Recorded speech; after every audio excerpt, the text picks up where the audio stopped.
Hello, dear students. Today, I want to tell you about our exciting course that will start this October, Digital Transformation in Green Tourism, European Practices and Sustainability, which will be taught by me, Olena Kasian, a graduate student specializing in management and the founder of the Oaktown startup.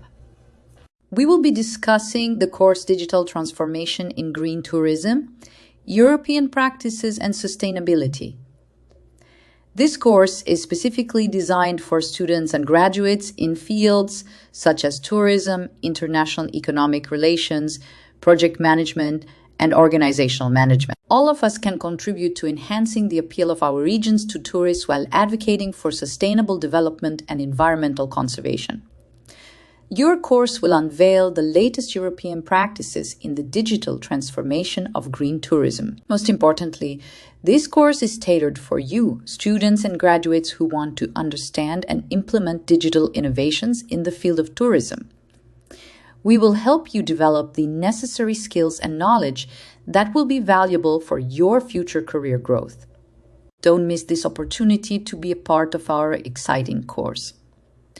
Join us, and together we will explore and learn European practices in green tourism and sustainable development.